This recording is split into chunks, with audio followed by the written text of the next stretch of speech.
பார்வையாளர்களுக்கு வணக்கம். நான் வை. பாலசுப்ரமணியம், கீழடி தொல்லியல் அகழ்வாய்வின் முன்னோடி. இன்று தமிழர் மீது பண்பாட்டு படையெடுப்பு என்பதை பற்றிய ஒரு சிறு ஆய்வினை பார்வையாளர்களுக்கு முன்வைக்கின்ற விளைகின்றேன். மனித இனத்தின் ஆகப்பெரிய அடையாளம் மொழி. அதுவே மனிதனை புவிப்பந்தில் வாழும் அனைத்து உயிர்களிலிருந்தும் வேறுபடுத்தும் முதற் பெரும் காரணி. இன்றும் தமிழ்நாட்டின் சிற்றூர்களில், சிறு நகரங்களில் தமிழல்லாத பிறமொழியினர் தமிழரை பற்றி பேசும்போது, அவர் தமிழா, நீங்கள் தமிழரா எனவே கேட்டு மொழியாலேயே அடையாளப்படுத்துகின்றனர் தமிழ் மாந்தரை. ஆக உலகம் முற்றும் மொழி சார்ந்தே அடையாளம் காணப்பட்டு வருகின்றது பேரளவில். ஆங்கிலர், பிரெஞ்சியர், ஜெர்மானியர், உருசியர், மலாயர், சீனர் என பல உண்டு. சில விதிவிலக்குகளும் உண்டு. இந்த மானுட மனப்போக்கின் அடிப்படையிலேயே தமிழர் தமிழ் ஆக அடையாளம் காணப்படுகின்றனர். இது இயற்கை. பிற மொழிக்கும் தமிழருக்கும் உள்ள மிக பெரும் மாறுபாடு அல்லது வேறுபாடு அல்லது சிறப்பு என்று கூட அதை சொல்லலாம். தமிழ் பேசுவோர் தமிழையும் தம்மையும் வேறாக கருதுவதில்லை. அதனாலேயே தம் பெயர்களிலேயே தமிழ் செல்வன் என்றும், தமிழ் செல்வி என்றும், தமிழச்சி என்றும், தமிழன்பன் என்றும் தமிழோடு ஒட்டி தம்மை இணைத்துக் கொண்டிருக்கிறார்கள். இந்த இணைப்பு அண்டையிலே இருக்கக்கூடிய ஒரு மலையாளியிடத்திலோ, தெலுங்கு பேசுகிற தெலுங்கரிடத்திலோ, கன்னடத்துக்காரர்களிடத்திலோ, அல்லது ஏன் ஆங்கிலேயரிடத்திலோ, பிரெஞ்சுக்காரர்களிடத்திலோ கூட, ருஷ்யரிடத்திலே கூட நம்மால் காண இயலாது. தமது பெயரோடு, தமது தொழிலோடு, தம் மொழியை அடையாளப்படுத்துகின்ற ஒரே இனம் தமிழினம் மட்டுமே. ஆகவேதான் தமிழும் தமிழரும் வேறு வேறானவர் அல்ல, இருவரும் ஒன்றே, இரண்டும் ஒன்றே. அதனாலேயே மொழி தாக்கப்படுகின்ற போது தமிழர் தாக்கப்படுகின்ற, தமிழர் தனியாக எப்போதும் தாக்கப்படுவதில்லை. தமிழருடைய நடை, உடை, பாவனை அனைத்தும் தமிழ். இத்தகைய சூழலிலேதான் தொல்காப்பியத்தை நாம் சற்றே பார்க்க வேண்டும்.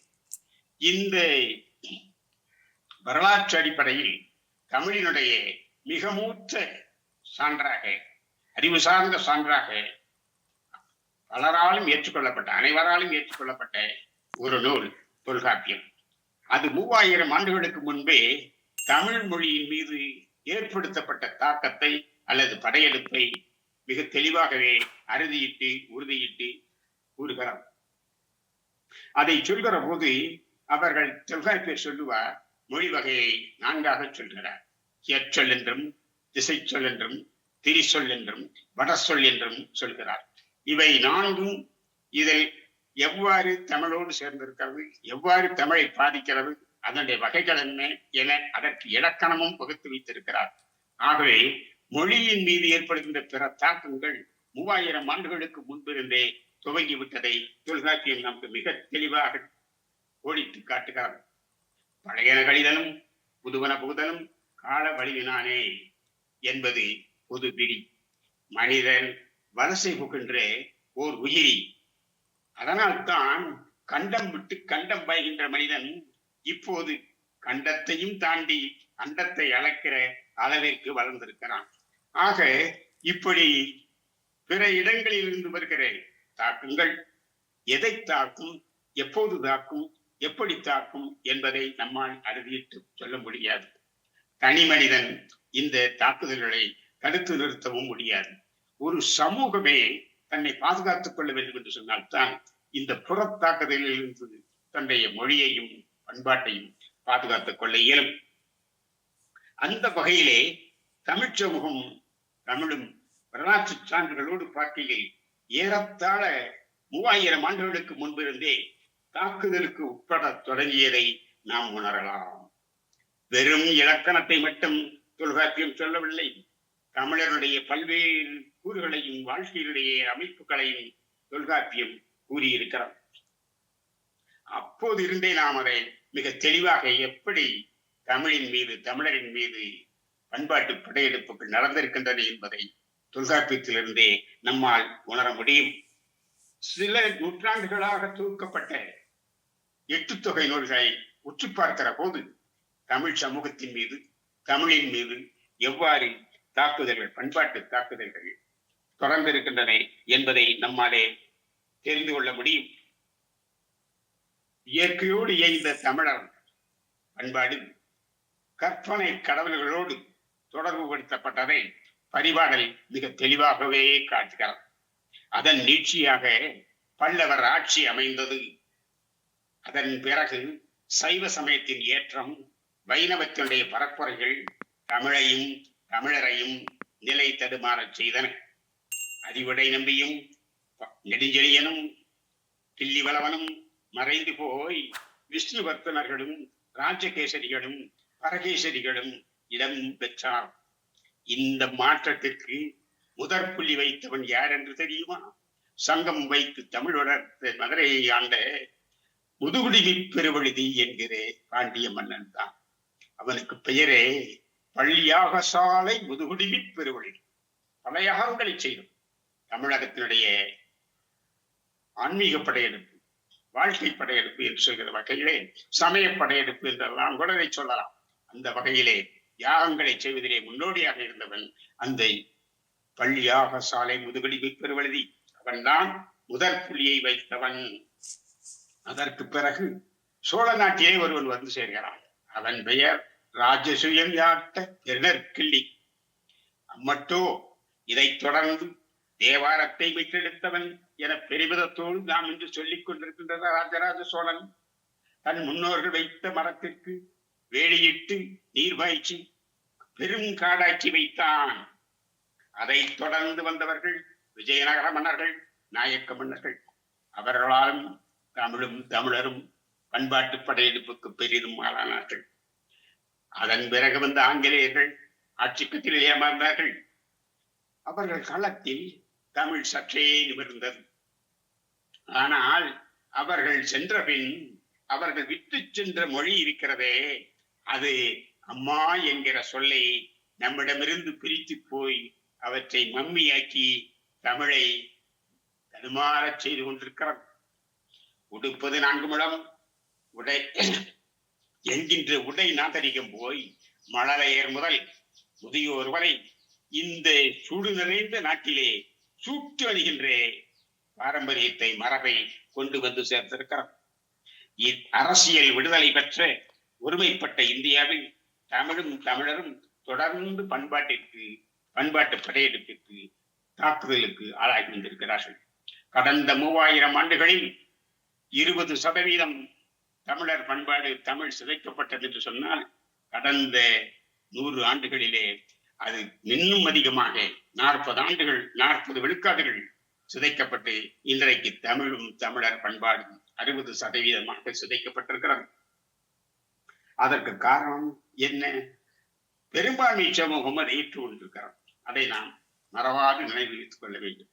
தனித்தமிழ் இயக்கங்கள் நடத்துகின்ற சான்றோர்கள் எவ்வளவு முயன்ற போதும் கூட இன்றைக்கு சைக்கிளும் டீயும் புழங்காத ஊரில்லை, நைட்டியும் சல்வார் கமீஸும் ஜீன்ஸும் நுழையாத வீடு இல்லை, பராட்டாவும் சப்பாத்தியும் இல்லாத இரவு உணவு இல்லை, அரிசி மர என்ற பெயரிலே, மருத்துவம் என்ற போர்வையிலே நம்முடைய அடிப்படை உணவாக ஸ்டாப்பிள் ஃபுட் என்று சொல்வார்கள், நம்முடைய அடிப்படை உணவான அரிசியை மறக்க செய்கின்ற ஒரு பேர் இயக்கம் இந்த நாட்டிலே நடந்து கொண்டிருக்கிறது. ஏதோ தமிழ்நாடு முழுக்க ஆங்கிலேயர்கள் வீதிதோறும் நடந்து வந்து கொண்டிருக்கிறார்கள் என்பதை போல ஒவ்வொரு மைல்கற்களிலேயும் ஆங்கிலமும் தமிழும், ஒவ்வொரு விளம்பர பலகைகளிலும் ஆங்கிலமும் தமிழ் படுகின்ற பாடு அங்கே தவித்துக் கொண்டிருக்கிறோம். இப்படியாக மொழியை, வாழ்க்கையை தாக்குகின்ற நிலை தொடர்ந்து வந்து கொண்டிருக்கிறது. தமிழ்நாட்டில் தமிழை கற்றுக் கொடுக்க தனிச்சட்டம் போடும் அவலம் நிலவுகிறது. அரச மொழி தமிழ், ஆட்சி மொழி தமிழ்.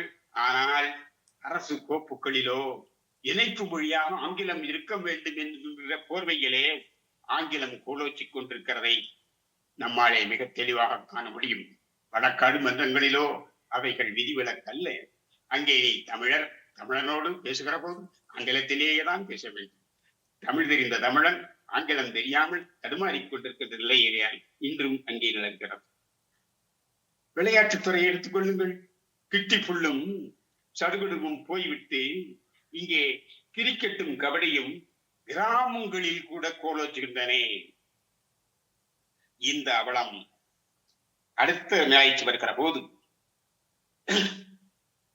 இந்தியாவின் ஒருமைப்பாட்டிற்காக இந்தி எனும் மந்தை மொழியை நீ கற்றே ஆக வேண்டும் என்று கம்பெடுத்து வம்பு செய்யாத குறையாக இன்றைக்கு ஆளுகின்ற அரசுகள் நம்மை மிரட்டிக் கொண்டிருக்கின்றன. வீட்டு கிணற்றிலே கரைக்கப்பட்ட பிள்ளையாரோ வீதிக்கு வந்து குளம் தேடி, ஆறு தேடி, கடல் தேடி, கலவரத்தை தூண்டி மக்களை மக்களாக மாற்றுகின்ற நிலை இன்றைக்கு நிலவுகிறது. முருகனும் சிக்கந்தரும் முகம் சுளிக்காமல் ஒருவரோடு ஒருவர் அண்ணன் தம்பியாக அமர்ந்திருந்த நிலை போய் இன்றைக்கு அங்கே வந்தவனெல்லாம் கச்சை கட்டி, கடைபரப்பி, சொந்தம் கொண்டாடி, சூளுரைத்து, வேலெடுத்து வீதிவனம் வருகின்ற கோலத்தை நம்மாலே காண முடியும். இதற்கெல்லாம் மேலாக நவீன தொழில்நுட்பத்தின் காரணமாக விளைந்த விளைவுகள் மிக மிக மிக அதிகம்.